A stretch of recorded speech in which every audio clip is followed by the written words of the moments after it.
Ever notice how it feels that every time you buy a stock, it drops the next day? And every time you sell a stock, it flies back up the next day right after you sell? Did you ever notice how incredibly unlucky you are?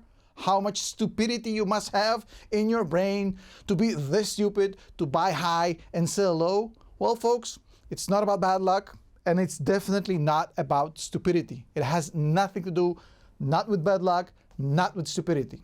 It's absolutely something else, something entirely different that has nothing to do with either of these things, okay? Now, you right now are here. You feel like you're being outsmarted by other investors. You feel like you're scared, you're anxious, you're confused, you're emotional. You are all over the place. I'm going to take you today from this point all the way to this point on the spectrum where you're confident, you're calm, and you are successful. And it's all going to happen in today's video. There is no upsell, there is no course to buy to get this system. I'm giving everything away today for free, A to Z. You're going to know everything by the time we're done here. In fact, you might want to hold off to the end of the video because I'm going to share some key insights that make this cheat code, which I'll teach you in a second, even better. I'm going to make it even on crack. Look, it's not just about making money. We're not here to do a good trade and just get lucky. It's about repeatability, folks. Repeatability makes money. We want to be able to do this again and again and again and again. We're not interested to go in the 50-50 game and gamble. We want to be able to make money every single day, which is exactly what top 1% investors have been doing for the past 50 years, taking retail investors like you to the slaughterhouse every single day. And they do it with one little trick, one cheat code, which I will share with you today, and I will tell you exactly how to use it yourself so you can stop being the sheep led to the slaughterhouse and start being the wolf. Now, I've done it before many times. Of course, people remember Palantir, which I talked about when it was at $6, $7, up 1,300% that position. I talked about NVIDIA, I called it the ultimate stock 1,400% ago. And it's not even about these hyped up companies. I even talked about companies like Oracle 100% ago, 3 years ago. I basically said, look, this company is insanely heavily undervalued. I'm doing this every single day. I do this. I am him. Now, I'm not saying this to brag, and I'm not saying this to claim that I have a 100% record. I don't. I make mistakes like everybody else. But the system that I use, and the system which I'll share with you in a second, make sure that my screw-ups get absolutely overwhelmed by my wins. That's the whole beauty of the system, and I'll share it with you in a second. So just to show you, I know what I'm doing. Look, at the end of the day, what you want as an investor is one thing and one thing only. You want to feel like you have a plan, like you have a system, like it's something that's not random. You're not just trying to guess your way into success. You know what they say about failing to prepare is preparing to fail. Now look, I've been there exactly where you are. I've actually been FOMOing and YOLOing just like everybody else. I'm not perfect. I'm not some guy who just knew it straight out of the gate. It took me many years to develop the system. It took me a lot of years, a lot of mistakes, just like you, and that's fine. I'm not ashamed to admit that I'm a flawed individual, just like everybody else. But I got myself out of it by developing the system. And now I'm helping others and making money in the process actually get out of this same rut. Now, this one system is incredibly simple, but it includes two key elements. You don't want to miss one, because one element is the toy, the other is the batteries. So you need them both to be able to use the system. System divided into two elements. Element number one, PSYOP. Do you know what PSYOP is? PSYOP means psychological operation. That is used in clandestine operations when you're trying to run a PSYOP against a country or against an organization. It's an emotional, psychological warfare. Now, one of the most common mistakes investors do is get in their head that investing is not emotional. They have good intentions. They're trying to get emotions out of investing. But they actually are shooting themselves in the foot by saying that investing is not emotional. Investing is emotional as hell. Everything is emotions. Ignoring that part in your investing journey is literally shooting yourself in the foot, because if you don't know you've got a problem, you can't solve it. So let's just get out of this BS of investing is not emotional, just be logical. It's not that easy. You ever tried being logical when you're hungry outside a pizza place? It doesn't work this way. Every single investment you make has an emotional aspect to it. Now, you have to understand that in the investing game, you are playing against yourself. Your brain is literally running a psyop against you. Psychological operation. But I'll show you in a second, using element number 1, how to win, how to beat your brain 100% of the time, every freaking time, without exception whatsoever. Okay? There's 6 elements to this war plan that I'm going to show you to beat your brain and actually evade and avoid the psyop that your brain is running against you. Okay? 6 things. Number 1, it's called emotional triggers. Okay? Every time the stock goes up, the market goes up, the index goes up, you feel euphoric. And every time it crashes, you feel like you want to sell. You feel like your time horizon is shrinking. You feel like you're depressed. You have to identify that this thing exists. Emotional triggers are part of being human. There's nothing bad about this. But there is an easy way to counter these emotional triggers. And that's very, very simple. Make a checklist. Every stock, every ETF, every asset you have in your portfolio, make a checklist and say, hey, this is why I'm investing in Palantir. This is why I'm investing in Tesla. This is why I'm investing in Oracle. Whatever the company may be, make a checklist like a pilot. You ever notice how pilots, they go through a massive checklist before they take off?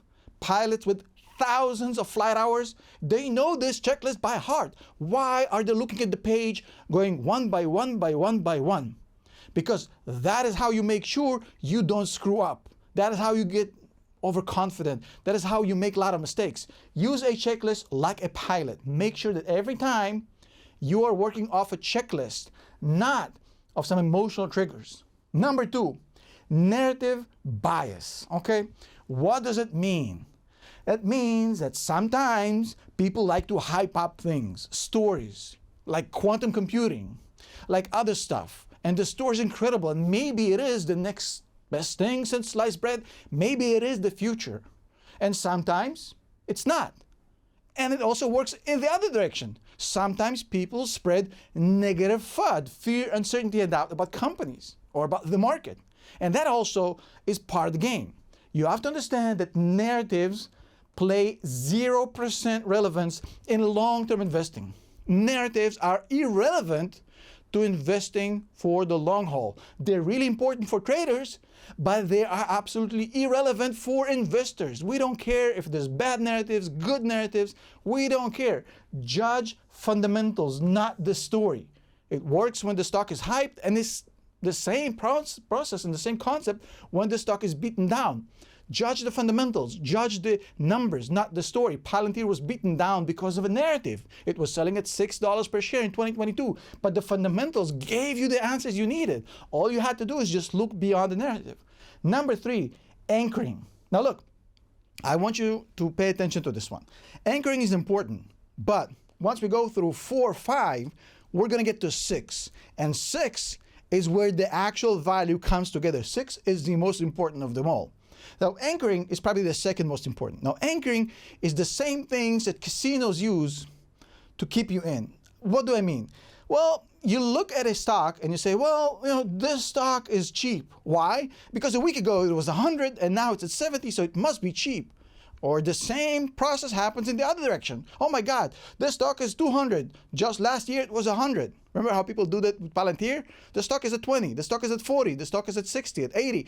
Anchoring to a higher or lower price and calling it cheap or expensive This is a huge mistake because essentially what you're doing, you're creating a subjective pricing mechanism for a stock, and that is going to screw you.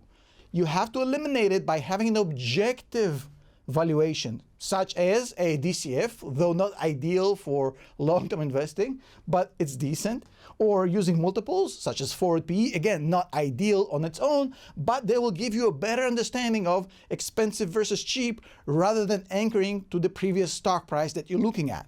Now, we're getting to the interesting part, and as I said, 6 is the most important, so wait for 6. I'll get to it in a second, I promise. Now, confirmation bias number 4. Essentially, this is what happens when people step into communities, they step into these echo chambers, and then everybody's holding everybody's hand, talking about how great a stock is. There's no critical thinking. There's nothing to puncture the thesis, nothing to stress test.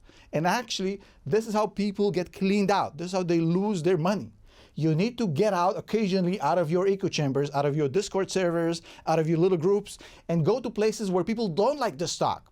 Listen to other opinions. Listen to contrarian arguments. Stress test your thesis to avoid confirmation bias. This is also one of the most important ones. Herd mentality. Look, we're animals at the end of the day. Humans are animals. We're emotional creatures. We are a herd. When we see a coffee shop with no people, we don't want to go there. When it's packed and we have to stand outside and wait for half an hour to get in, we'll love it. Why? Because we are a herd. Same thing happens in the stock market. Now, do you want to pile into the same thing that everybody else is buying just because they are? Sometimes it's a good idea because it's a great stock, but do you want to pile into the next big hype thing? Or do you want to overperform and outperform everybody else? If you want to be like everybody else, which means that 90% of these retail investors lose money, if you want to be like 90% and lose money, well, pile into whatever they pile into. You want to outperform these folks, you have to be different. You have to go against the grain. This is where the stuff about, buy when there's blood on the streets, especially if the blood is yours. This is the sort of mentality you have to have. And now we're getting to the most important part. This brings this whole thing together. This is the 6th element and the most important of them all that kind of ties this whole thing up. This is called the action loop closure. If the previous one I showed you had a casino element to it, this is the McDaddy of casinos. This is how casinos actually get richer and richer every single day. You lose money in the casino and you try to win it back. And then you make a little problem into a massive problem. The same thing happens with the stock market. People lose a little bit of money and then they try to win it back. Oh my God, I got to get it back. That's a mistake. Sometimes you just screwed up. But don't make a small problem into a massive problem by trying to close that loop and get the money back. That money is long gone. The way to overcome this is not to explain to you that this is just a bad thing, is I'm going to give you a system of how to avoid this. Set clear rules and boundaries with yourself. When to sell a stock, when to buy a stock. If you have clear rules and clear boundaries, you're never going to be trying to win back your money. I'm buying the stock if ABC is correct, or I'm selling it because the thesis broke. No other reason will make me take action. Now, I just alluded to the second part of this whole thing. Remember how we said the toy and the battery? Well, this clear rules, I'm going to give them to you right now because they are the second part of this system. What am I talking about? As I mentioned again, a second ago and in the start, we're talking about the toy and the battery, right? Number one, the psyop, the psychological element, the emotional element that we just talked about, that is the toy, okay? But the toy does not work without the batteries. We have to have the batteries. The batteries is number 2, which is what I'm going to show you right now, and that is the top 1% investing blueprint. I'm going to give you the rules, the boundaries that appeared a second ago in rule number 6. This is the connecting point between the emotional aspect and the fundamental numerical quant aspect of investing, okay? This is what top 1% investors actually do every single day, and you're not going to hear it in mainstream media because they don't want you to do this. They want you to trade, they want to be emotional, they want you to make stupid mistakes so they can get your attention. They don't want you calm and collected and winning and just relaxed. And that's why I want you to watch this video, because I'm going to get you out of that. Now look, there's actually 13 things on this list. And I want you to pay attention. I'm going to go through every single one of them. But, okay, the final one, number 13, says don't buy stocks. You are not reading this wrong. Don't buy stocks. And I mean it, okay? This is the final one. Wait for it. It's going to tie this whole thing together. Let's go through it one by one real quick, okay? I don't want to waste your time. Number one, master patience. Investing is a patience game. Warren Buffett famously said that the stock market is a transfer mechanism of money from the impatient to the patient. If you can master patience, you have mastered 80% of being a long-term investor, at least a successful one.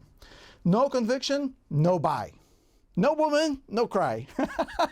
Shout out to Bob Marley, right? If you don't have a conviction in the stock for whatever reason, but your cousin told you, some YouTuber told you, somebody gave you a tip, never buy a stock without your own conviction, because if it drops 50%, you're not going to be able to hold it, and maybe, just maybe, this is the next best thing, this is the next Palantir, but you can't hold it because you don't have any conviction.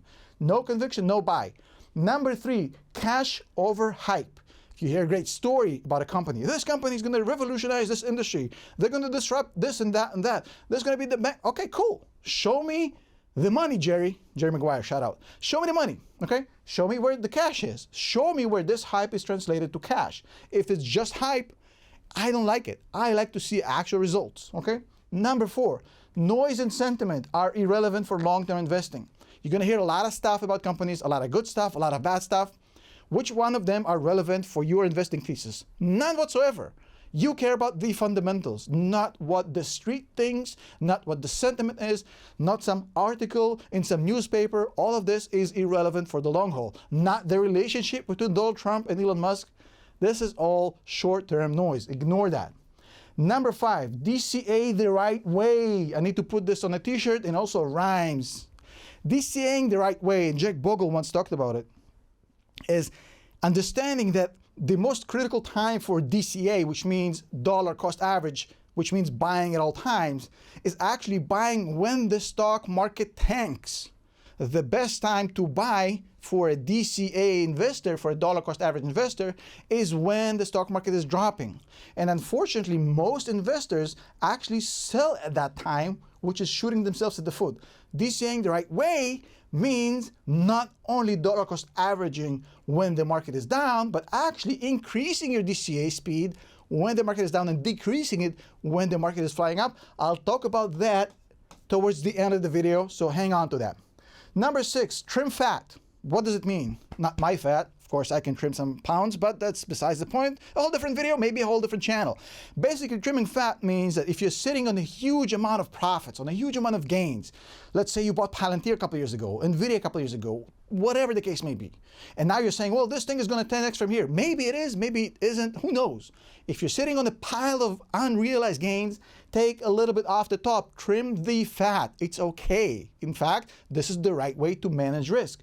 Number seven, plant a tree. What does plant a tree mean, Tom? Have you lost your freaking mind? What does it plant a tree has to do with any of this? Well, when you plant a tree, mother lover, you don't go out to the place where you buried the seeds to see if the tree grew every single day. You understand that this is going to take months, if not years, for the tree to come out of the ground, and you're not going to be checking it daily and getting frustrated when you don't see progress.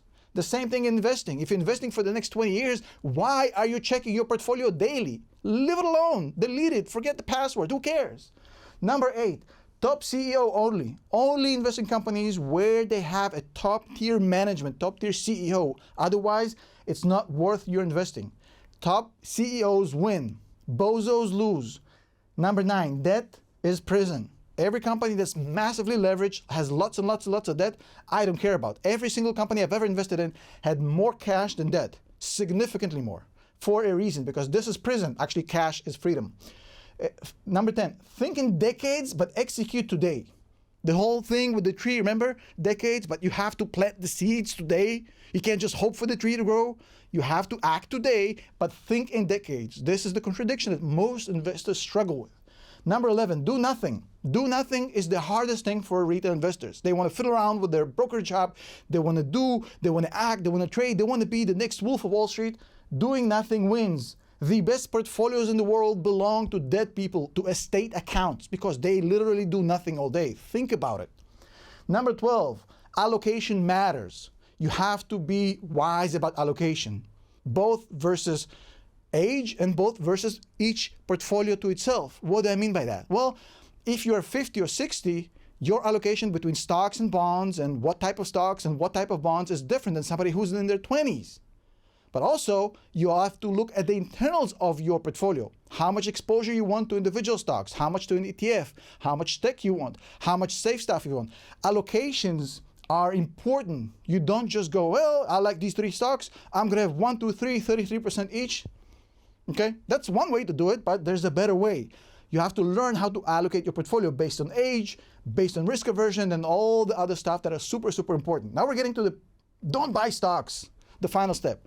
Have I lost my mind? No. By don't buy stocks, I mean don't buy stocks. Buy companies. You're not buying a piece of paper. You're not buying a chance to get rich. This is not a lottery ticket. You're buying a company. Buy companies, not stocks. And when you think about it this way, you say, well, I'm actually buying a company. I'm not buying a piece of paper, some stock. Your whole mindset changes. And it turns from whatever it is you've got going on right now in your portfolio to a whole different story, which is this.